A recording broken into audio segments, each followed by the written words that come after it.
What is the anxiety telling me about my needs and my values? Because here is the thing. Here is the thing about difficult emotions. They signpost the things that we care about. What is emotional agility? A good place. Well, maybe what I'll do is I'll give a brief definition and then a little bit of an expanded definition. The brief definition is that really emotional agility is about the psychological skills that are needed to be healthy human beings.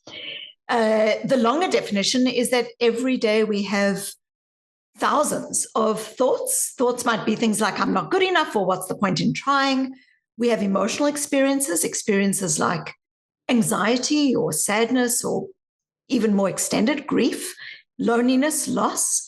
And we have stories. We have stories about whether we're good enough. We have stories that were written on our mental chalkboards when we were 5 years old about who we are, whether we're creative, what kind of life and love and relationships we deserve. And the way we deal with this inner world of ours drives everything. It drives how we come to our relationships, our health, our well-being, every aspect of how we love, how we live, how we parent, and how we lead.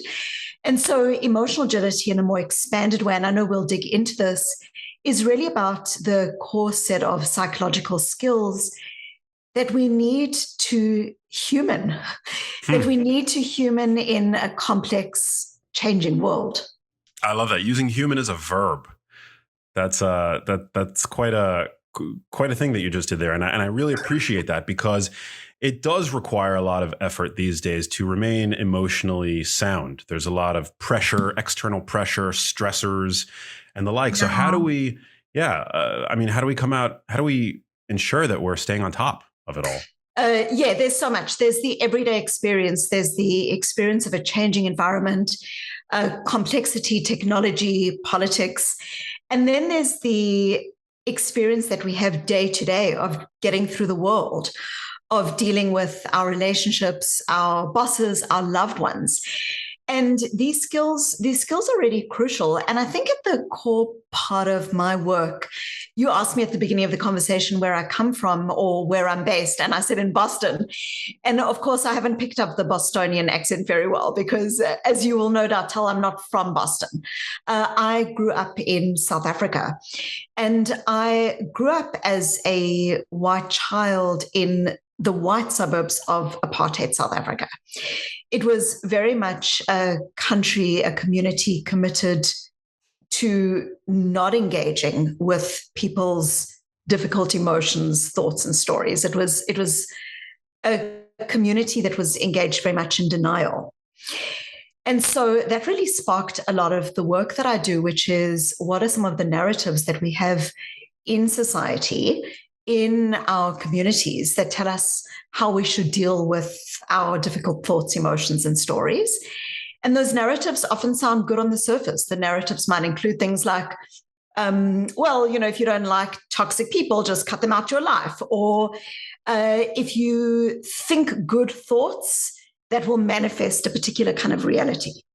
And the work that I started to do explored really these narratives and this idea that's so often these narratives sound good on the surface, and yet they actually demean our humanity.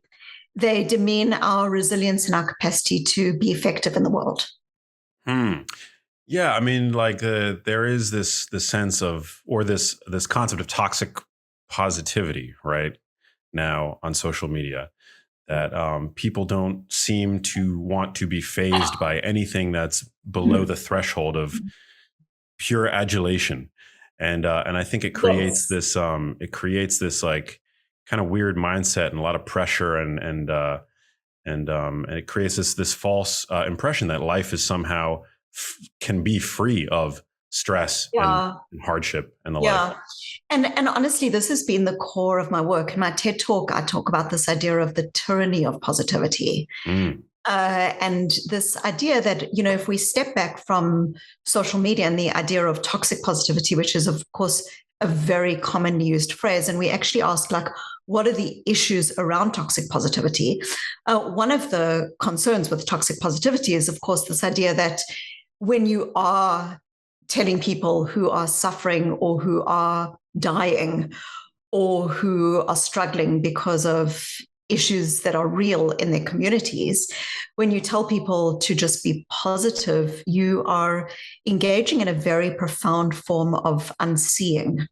And, you asked me at the beginning, what is emotional agility? And I gave this definition, but I think really at the core of my work is engaged with the thread of seeing versus unseeing. So the unseeing part, I described this growing up in South Africa and this experience where there are entire communities that are unseen. And I had this counterfoil to that, which is my father, who was diagnosed when I was 15 years old. He was diagnosed with terminal cancer. And I remember going into his room the day that he died, and I had this really profound experience because his eyes were closed and he was in extreme pain. And yet I had this sense of my father that I was seen, that he knew that I was there and that I knew that he knew that I was there. There was this mutual sense of seeing. And this really became in that immediate moment of experience, but also the expanded experience that I had when people were then asking me how I was doing and praising me for being strong.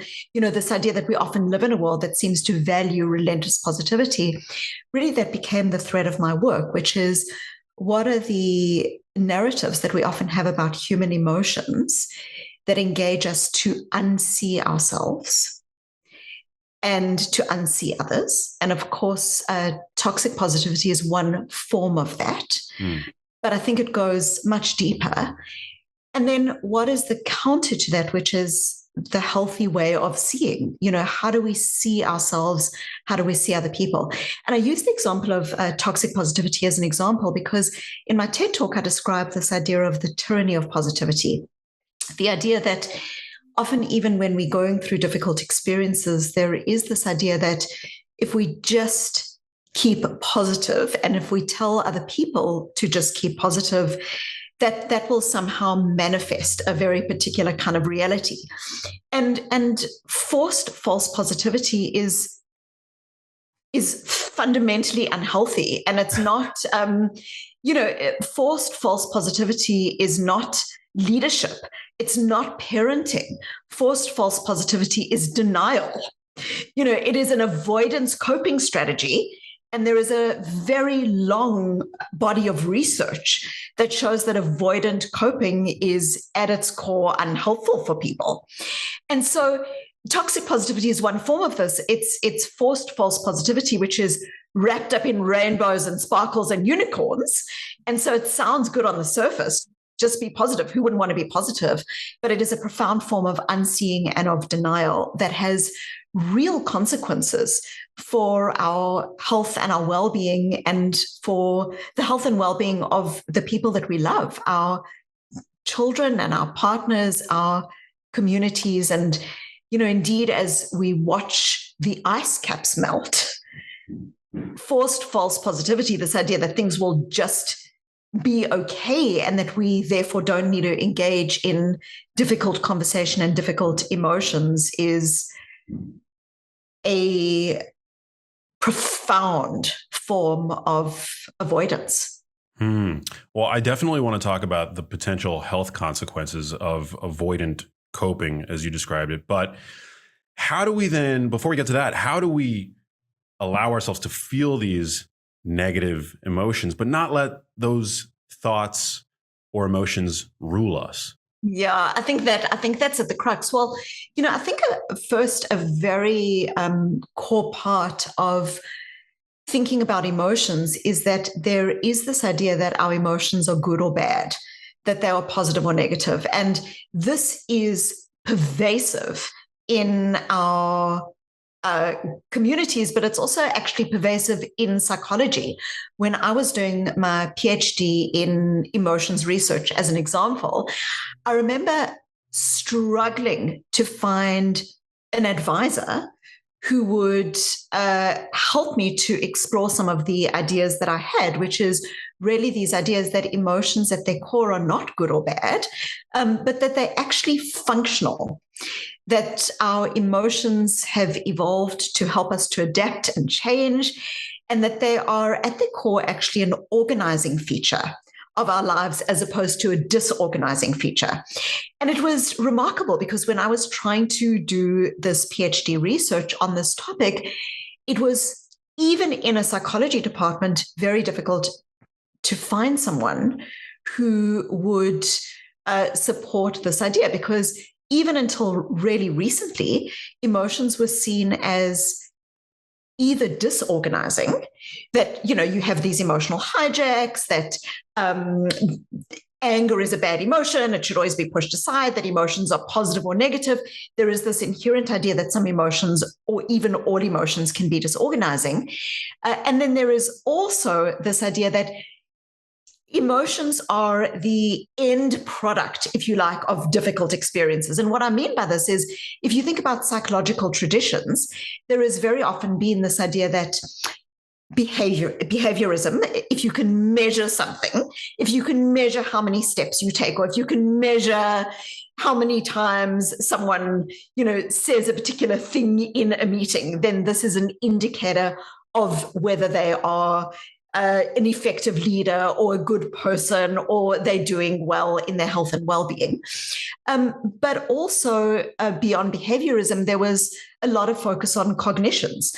This idea that if you just think a particular way, and if you reframe all of your thinking, then everything will be solved. So the idea that emotions were actually organizing and inherently potentially helpful was completely at odds with a lot of the pervasive view in psychology. So to get back to your question, which is, how do we allow ourselves to have these difficult emotional experiences in a way that actually help us but don't hold us hostage, is probably the core question. It's a core question of my work. And one of the crucial ways that we begin to do this is really by recognizing that when we have this idea that some emotions are good or bad, you can see that what this does is it starts to lead to an internal hustle with yourself. So you're feeling a normal emotion, you're lonely, you wake up and you're feeling sad, you have had a tough day and you're feeling stressed. Like, these are normal human experiences. But when we overlay these experiences with hustle, so we start saying to ourselves, I'm unhappy, but I shouldn't be unhappy because I've got it relatively good relative to these other people. Or, gee, I'm anxious about the fact that I'm anxious. In psychological terms, I call this type 1 emotions. Type 1 is the normal emotional experience we have. I'm feeling sad, I'm feeling upset, I'm feeling lonely. This is a normal everyday human experience. What we start then doing is we start layering on type 2 emotions. We start saying something like, I'm unhappy that I'm unhappy. I'm sad, but I'm not allowed to be sad. And as soon as we start to doing this, it becomes like emotional quicksand. The more we struggle with these difficult emotions, the deeper and deeper we sink. And so a really important part of emotional wellness is what I've come to call, gentle acceptance. And what I mean by gentle acceptance is that tough emotions, whatever that emotional experience is, tough emotions are part of our contract with life. We don't get to have a meaningful career, or raise a family, or grow as a human being, or leave the world a better place without stress and discomfort. Discomfort is the price of admission to a meaningful life. Oh, I just got goosebumps. And it is, but it is, so often in my work, people will say things to me like, I just want the stress to go away, or I want the change to go away, or I just wish that things were just comfortable. And I somewhat facetiously say, I hear you. I mean, we all know and experience this at such a deep level. But these kind of goals of, I don't want to get stressed, or I don't want to be sad, or I don't want my heart to be broken. These kinds of goals, they are dead people's goals. They are dead people's goals. And what I mean by this is dead people never get stressed.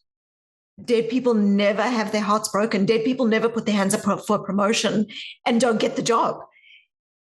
These emotions are part and parcel of our human existence. And so I mentioned a little bit earlier that often when we think about this idea of toxic positivity, it's just really seen as this like surface level thing of like, don't be toxic positive, don't be toxically positive with me. Don't just tell me to.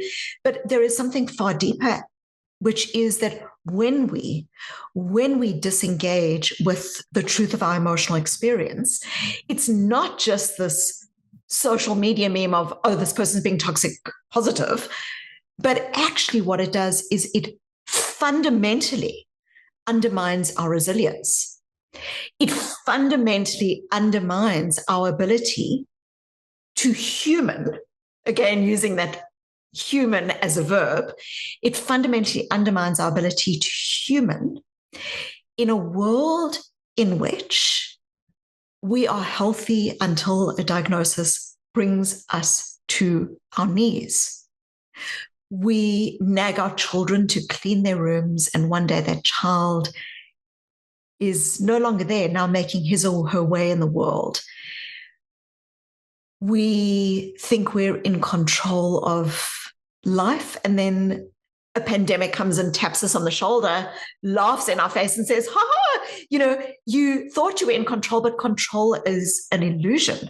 And so really what am I driving at? What I'm driving at here is that the core ask of us as humans is the ask that says, how do you deal with the reality of the world as it is, not as you wish it to be? And so the ask, and this is an ask that is being made of life. Life is asking us every day. Life is asking, do you have the skills that enable you to walk through the world as it is, not as you wish it to be? So coming back to the how do we start to do this, one of the most important parts is this idea of gentle acceptance, that when we move away from the narrative of I should feel this, I shouldn't feel that, I'm allowed to, I'm not allowed to, and we start instead breathing into I do feel this. I do feel sad. It is what it is. That is profoundly liberating as a human, because now we aren't engaging in some battle with our inner world, and we are instead holding that inner world in an expansive way, in a way that is gentle and human and whole. So that is one of the first parts of emotional agility, this idea of gentle acceptance. And why gentle? Why not just radical? Why not just harsh? Why gentle? Gentle because it is hard to human. Gentle because being kind to yourself, having your own back, is often seen as being something like, letting your guard down, or not being tough on yourself, or being dishonest. But actually what we know from, again, a very wide body of work is that kindness, this idea of having your own back, is one of the most crucial ways we can walk through the world. It's really difficult to rebuild a city when the city is still being bombarded. Mm. And the same is true of ourselves. It's very difficult to walk forward in the world, to change ourselves, to be courageous in a tough circumstance, to walk away from a relationship that isn't working, to engage in health behaviors that maybe ask more of us than we feel like on a particular day. And so this asks that we be courageous, and it asks that we walk through the world in a particular way. And we can only walk through the world in that whole way when we have our own backs, when we're gentle to ourselves, when we are kind. That's so beautiful.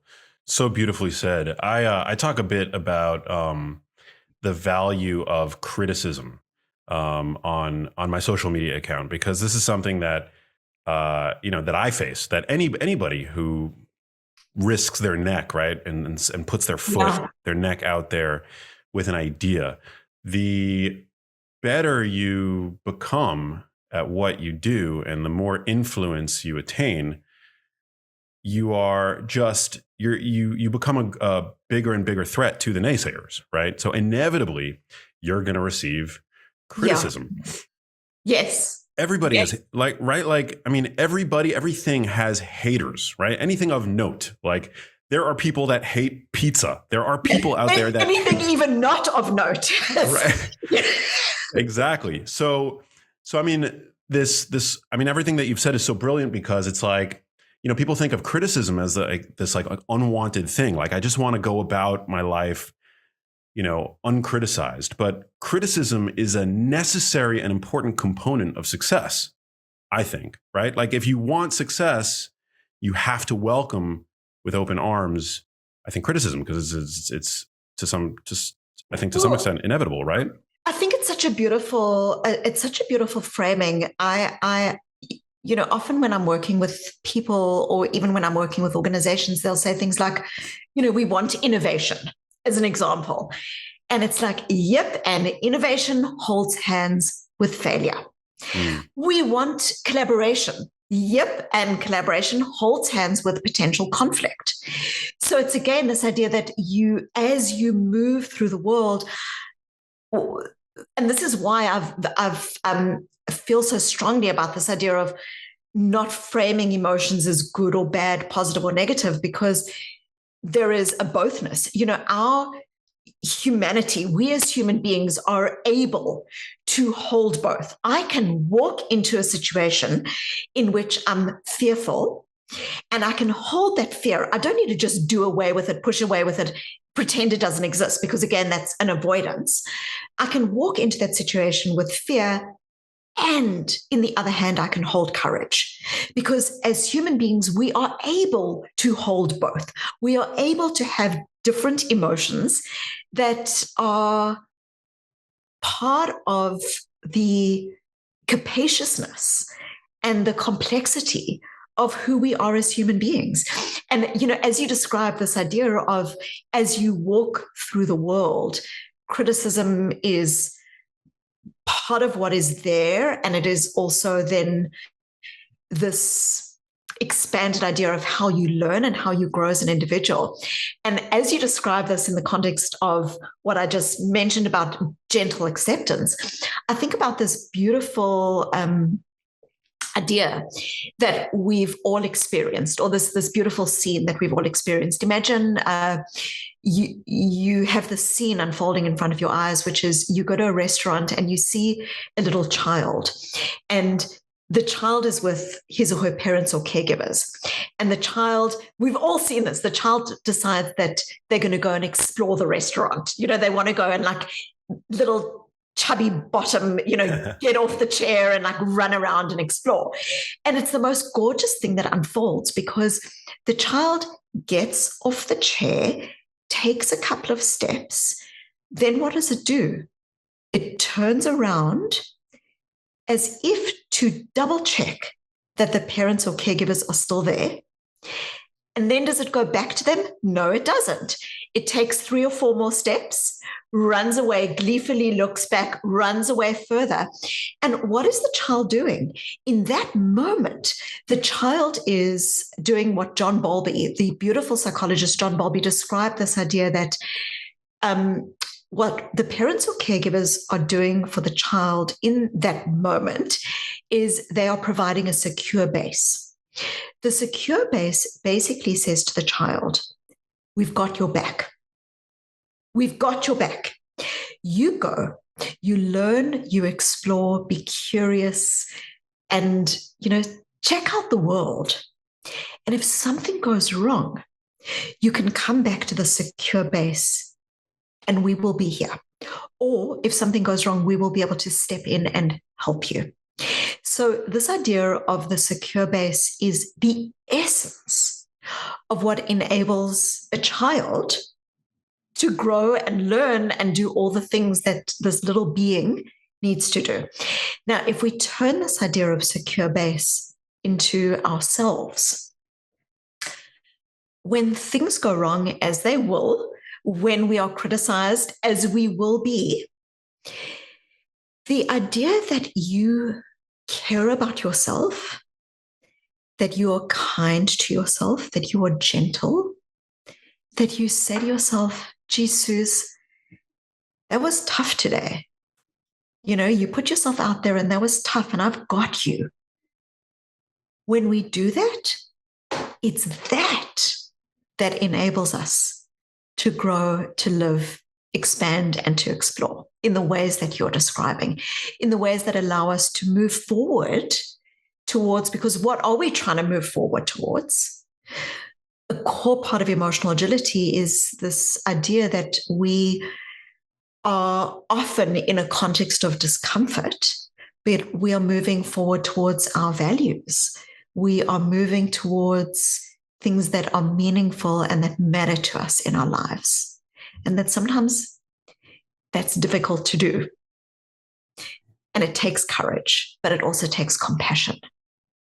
Yeah, well said. Are affirmations helpful?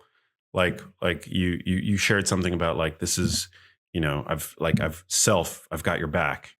I didn't say it as well as you did, but are affirmations like that helpful? Do you offer any in your book, in your work? Well, there's the science shows something a little complex about affirmations. How we talk to ourselves matters. Okay, the most important conversations we will ever have in our lives are the conversations we have with ourselves. Okay, because you are forming a relationship with a being that will be with you forever. Mm-hmm. And so for all of those people listening, as an example, all of us, every single one of you, you've got a 5-year-old inside of you right now. You've got a 5-year-old who's saying, see me, love me, give me what I need. What does your 5-year-old in you need right now? When you are able to connect with that 5-year-old, and when you're able to see that 5-year-old inside of you, and you've got that person's back, what you are starting to do is you're starting to develop something which is really important, because there is this psychological concept called continuity of the self. And you had asked earlier, how do we start connecting in a difficult world with our difficult emotions, but without getting sidelined by them or hijacked by them? And one of the core ways is this gentle acceptance is also about recognizing that inside of ourselves, there is a little 5-year-old who's often, tugging at your heart and saying, hey, I need more spontaneity. I need more growth. I need more love. And so one of the ways we can start connecting with our difficult emotions in healthy ways is by asking our child what they need. Because otherwise that child is a silent exile in our hearts. And when we start engaging in this way, we aren't avoiding the difficult emotions, but actually we're starting to connect with some of the needs that we have. So continuity of self is really important, because what it's starting to do is it's starting to move us from a situation where we feeling stressed, we're feeling burnt out, we're struggling in a relationship, we're struggling in our jobs, and it's very in the moment, we're very immersed in that difficult experience. And yet when we start connecting with a part of ourselves that maybe is this younger version, we start actually engaging in something that's really important, which is we start moving from the here and now of my moment into perspective taking. I'm now taking perspective from the 5-year-old. And the 5-year-old says, oh, I know you're struggling right now in this relationship, but you know what? I need more intimacy and connection. I need more love. And when you're starting to do that, you're starting to really connect with other parts of yourself that aren't hooked in the difficult emotion, but are rather signposted and anchored a little bit more to the values that are important for you. So you asked about affirmations, and affirmations just in of themselves are actually generally not, in the way that they're often thought about, are actually generally not helpful just in of themselves. And I'll give you an example of what I mean. Often people will have affirmations, like they'll say things like, you'll ace the presentation. Don't worry about it. You'll ace it. Everything will be fine. Or, you've got this goal. I'm going to visualize that I've achieved this goal. You've got this. And when we do that, what we are often doing is we might actually be genuinely worried about the presentation. And so when we just say, oh, well, you've got this, everything's fine, don't worry about it. Actually, what we're starting to do is we're starting to engage, again, I'm going to use that word, in avoidance. We're starting to suppress the difficult emotion, which is actually signposting, hey, you want to do well in this presentation. And when you just ignore it or suppress it, it doesn't mean that difficult emotion goes away. What it often means is you're going to go and you're going to give the presentation, you're going to be standing in front of those people, and this anxiety is actually going to pop up. Because what we know about difficult emotions, there is this word that I use in my TED Talk, which is amplification. And it is this idea that when we sideline or when we suppress difficult emotions, they come back. They come back stronger. And we've all had this experience. I use the example of a delicious piece of chocolate cake in the refrigerator. And we're trying to be healthy. So we try not to think about that delicious piece of chocolate cake. And the more we try not to think about it, the more we think about it. It takes over. In fact, we'll dream about it. Because there is one of the most consistent psychological effects is this idea that when we push aside difficult emotions, when we try to sit on them, they actually bubble over. The same happens in our relationships. We might think about, I don't want to have this difficult conversation with my brother, so I'm just going to ignore it and pretend that everything's fine. And then you go to dinner, some family reunion, and you land up having this emotional leakage where you say this difficult thing that you promised yourself that you wouldn't say. And so amplification is one of the most consistent psychological effects. And this is why in my work, I talk about not treating emotions as good or bad, but rather saying, gee, I'm feeling anxious about this presentation. What is the anxiety telling me about my needs and my values? Because here is the thing. Here is the thing about difficult emotions. They signpost the things that we care about. Our difficult emotions are data. They signpost the things that we care about. And if it's okay, I can give you some examples of what this might look like. Yes, please. So let's go to our anxiety before a presentation talk or experience that we're having. I might be feeling this anxiety because I care about doing a good job and I'm unprepared. So the anxiety might be signposting that I need to actually put a little bit more effort into understanding my topic. Or for me, when I go and I give a big talk, I know that for me, my anxiety is often because I'm worried about what people are going to think about me being on that stage. And so it becomes very much about ego. And actually, when I think about doing a talk now, a very good friend of me once said to me, if you think about a stage is actually in the shape of an outstretched hand. A stage is actually an offering. It's an offering. And that was really beautiful for me. So now I know that when I feel anxious before a talk, what is that anxiety signposting? It's signposting that I'm in my ego as opposed to in my connection with others.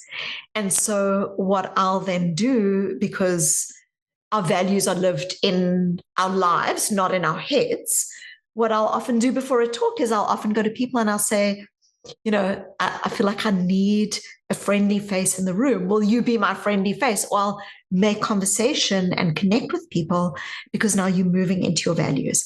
So let me give you some other examples. Loneliness. We have come out of a number of years of much less connection than we may feel we need. And we can be lonely in a crowd, or we can even be lonely in a house with a spouse. That rhymes nicely. And loneliness signposts that we need more intimacy and connection.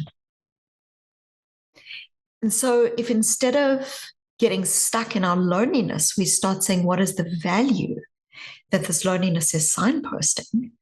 We can then start asking ourselves, how can I develop more connection with this relationship? How can I develop more closeness? And you will very often find that there are small moments that matter in your day where you brush past each other, you're both on your cell phones.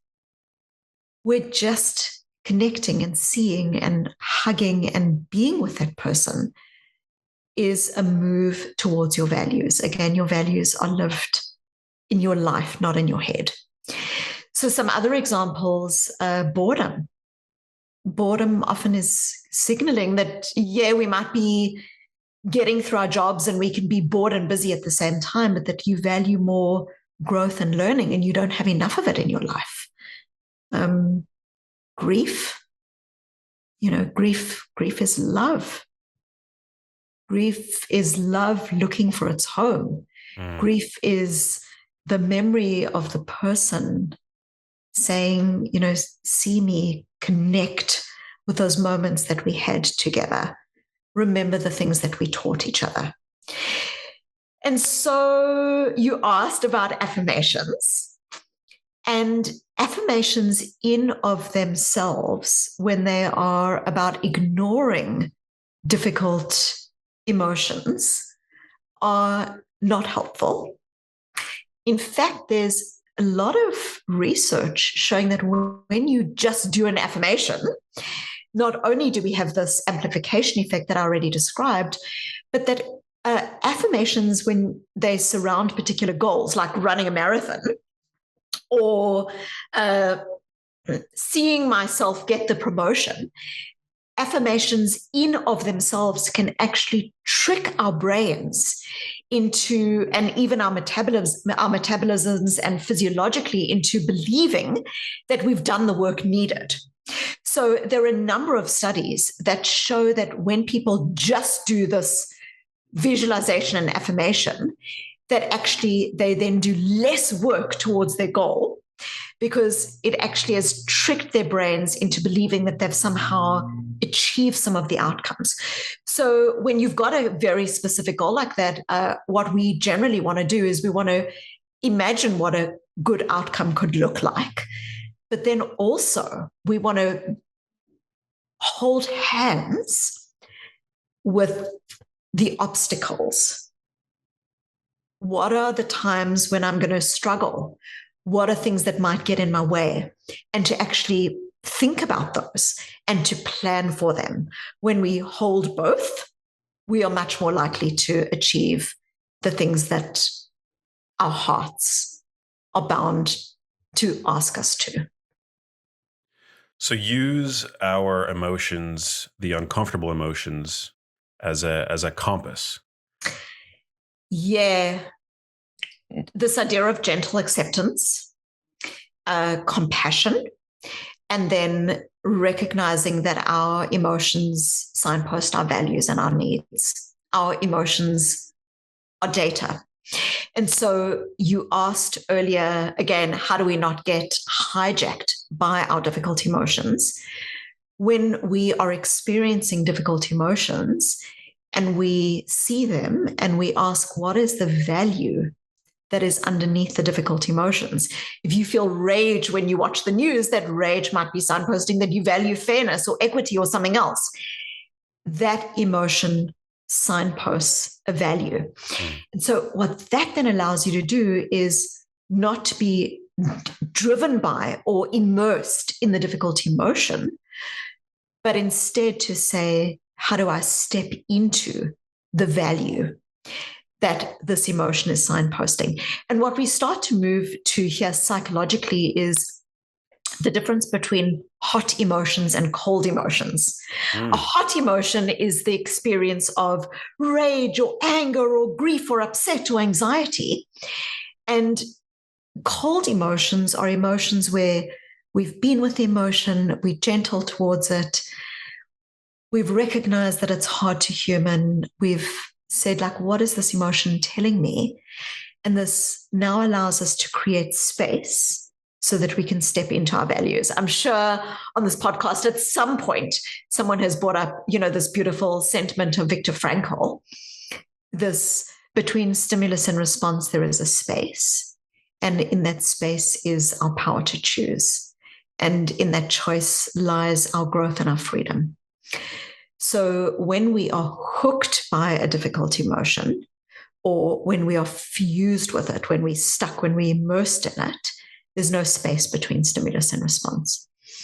When instead we see that difficult emotion in a way that is accepting and kind and recognizes our humanity and the messiness of that, and when we approach that with a level of compassion and also curiosity, what is this emotion telling me? What is it signposting? That starts allowing us to create the space between stimulus and response so that we can choose who we want to be in the moment. And just to circle back a little bit, our emotions are data, but they aren't directives. And that's a really important distinction.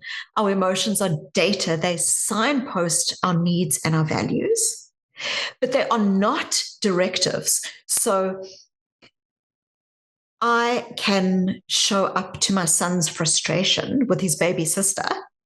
I can see it. I can love it. I can name it. I can be gentle and accepting of his frustration.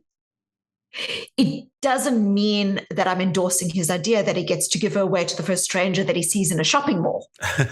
Okay? Our emotions are data, not directives. We own our emotions. They don't own us. So what are the directives? The directives are the values. Who do I want to be as a parent? Who do I want to be in this relationship?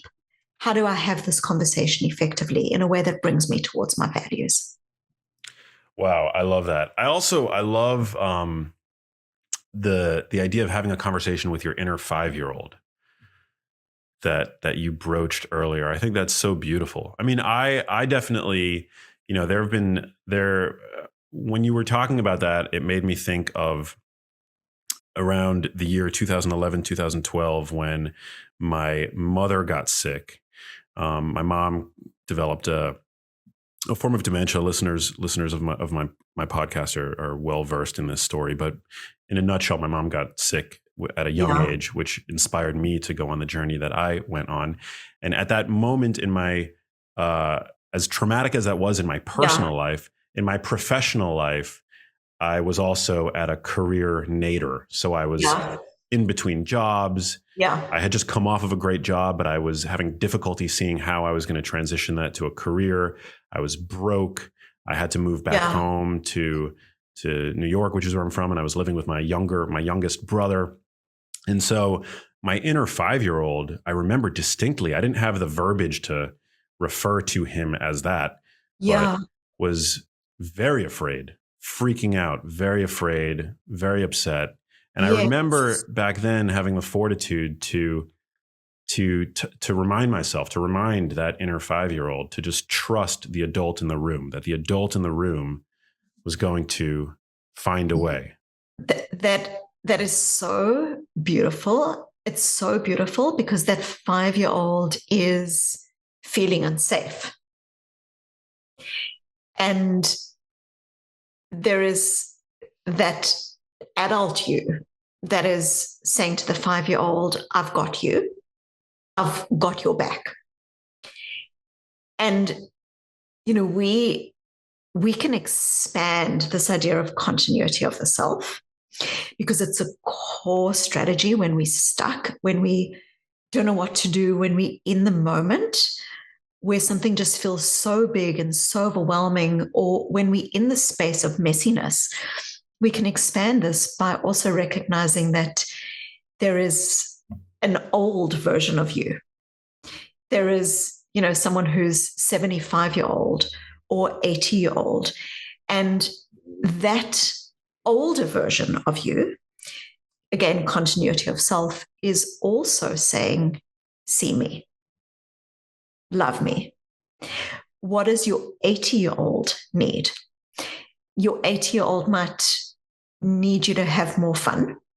Your 80-year-old might need you to watch what you eat, to look after your financial health.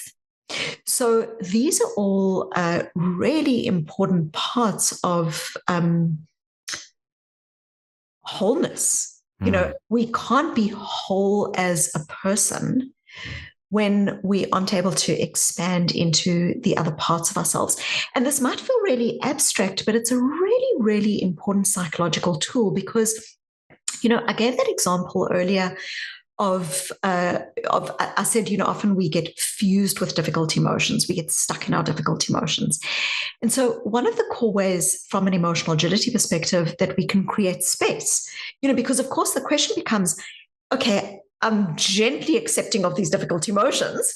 I'm recognizing that they're signpost values, but also sometimes we want to be able to get a little bit of perspective about our difficult emotions. We've all been in that situation where, we're waiting on the phone for a customer service agent and we've been waiting for like 183 minutes and we finally get hold of another human being and we are outraged and angry because they've gotten our bill wrong yet again.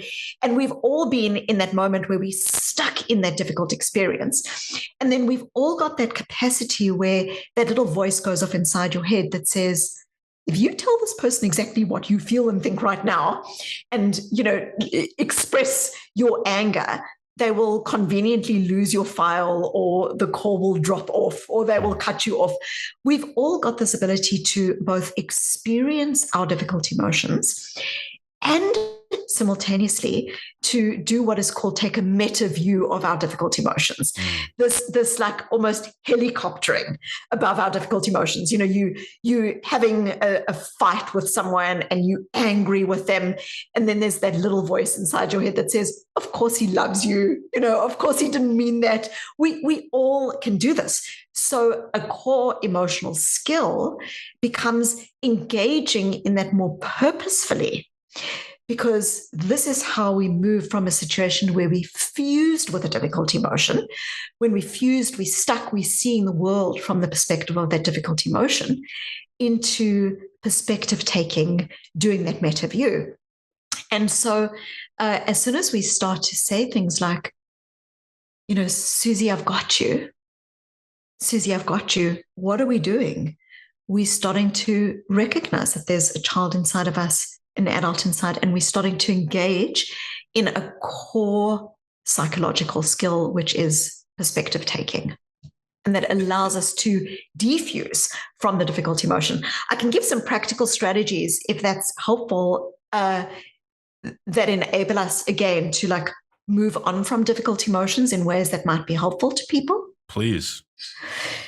So these are just two that came to mind as we were talking, which is the first is what I'm going to call getting under the umbrella. And what I mean here is often when we are stuck in a difficult emotion, when we are fused, we use very broad umbrella brushstrokes to describe the experience. So a very common one that people will use is they'll say, I'm stressed. Okay, I'm stressed, everything's stressful. And that is the umbrella term. Now, there's a body of research, including some work that I've done that looks at the idea of emotion granularity. And emotion granularity is literally a superpower.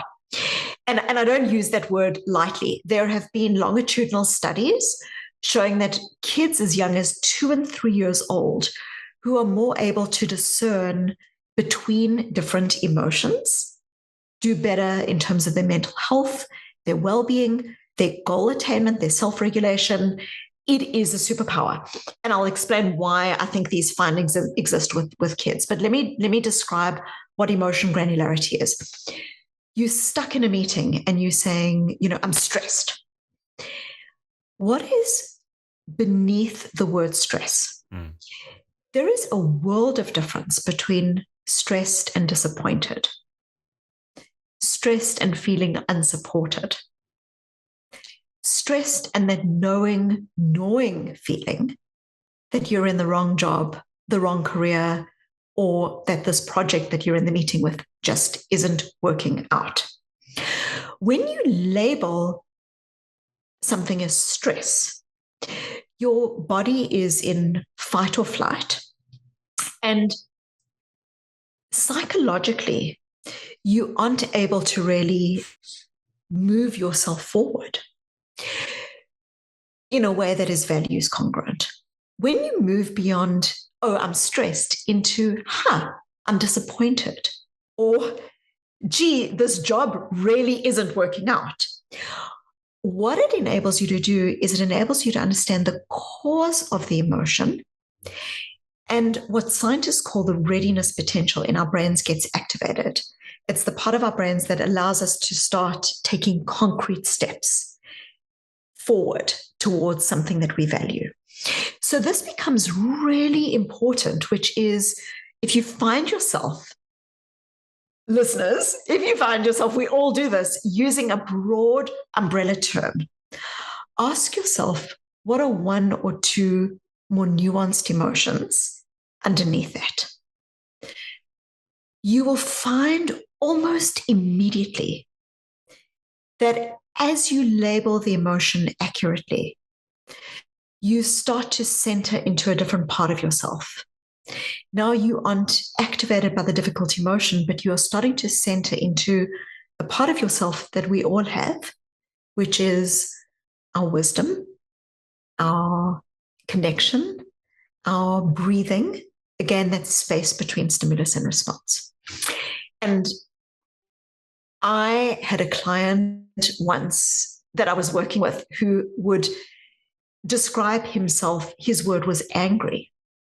He would say constantly, I'm angry, I'm angry, I'm angry.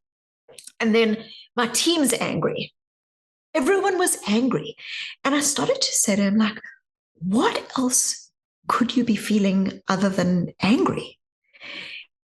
And he started to say, actually, I'm in a new role. And I think maybe I'm not angry. Maybe I'm actually scared. Maybe I'm fearful about whether I'm going to do well in this role or not. And then I started saying to him, and what could your team be feeling other than angry? And he was like, I think they're mistrusting. I think they've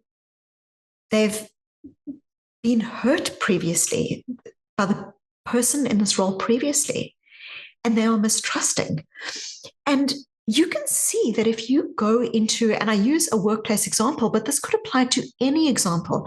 If you go into a conversation with someone, I'm angry and they angry as the umbrella term versus I'm scared and that person is looking to build trust. It's a profoundly different conversation. And a couple of months later, I happened to have dinner. I was friends with this guy and I happened to have dinner with his wife and a group of people. And she described how this simple thing had changed the relationship, because she said he would come home from work and he would say, "Are you just angry?" And she would be like, "I'm not angry, I'm just tired." Or, "I'm not angry, I just feel like I need more support here." So the language matters. And the reason that this is a superpower, even for children, is our children are growing up in a world in which they will lose their jobs, in which their hearts will be broken, and in which they will have a 16-year-old friend who says, "Here, let's take drugs," or, "Hey, I've got this really great idea. Let's let the air out of the principal's car tires." It will happen. And so a child who is able to discern, gee, my umbrella term is I'm excited and I want to be part of the group. But what's underneath that is this recognition of disquiet, or that something's wrong here. It is that child who is going to be able to say no, to self-regulate effectively, who's going to be able to and understand and discern that in the moment of frustration in their workplace, that there is something that is beneath that.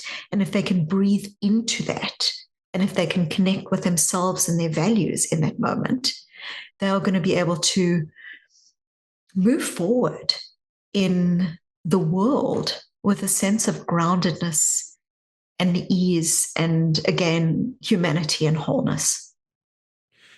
So I love that. Granularity, one strategy. Okay. So how do we expand our emotional vocabulary if our emotional vocabulary isn't all that rich? Like, I'm already, as a man, I'm already at a disadvantage compared to women, right? Like, I'm already handicapped compared to females, but I'm a creative, I'm an artist. So I'm a writer, I'm a cinemaphile, I'm a music nerd. Yeah. So I'm very, I think I do have a very rich emotional vocabulary, but I think some don't.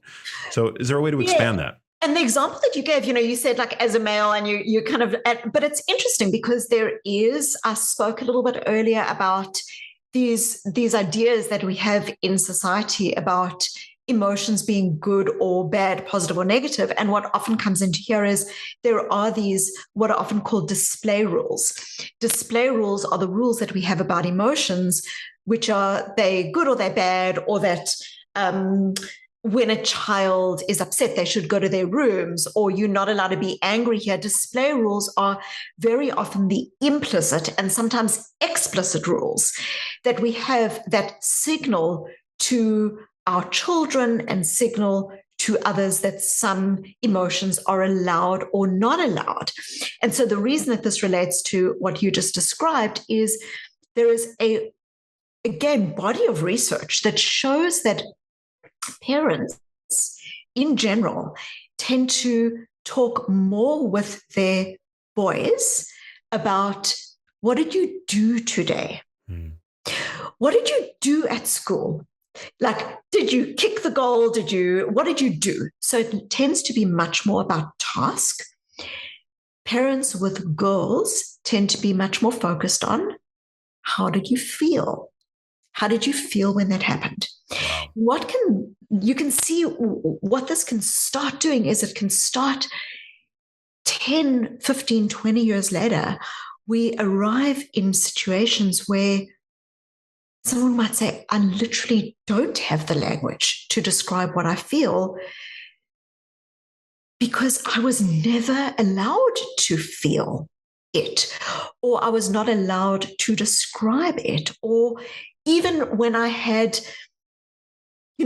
beautiful, best intention parenting, when I came home from school and I was upset about something, my parent would brush that difficult emotion aside and say, come on, let's just be positive here. Again, this toxic positivity comes in. And so we have not been taught often our ability to language effectively around our difficult emotions. So I've got that I can share if it's helpful. I've got these beautiful assets that I've developed called, the umbrella asset of emotion, which talks about these top emotions and then the emotions underneath that I can share. But even just starting to say things like, I'm feeling stressed. What are two other options? Like what might two other options be? Or I'm feeling stressed.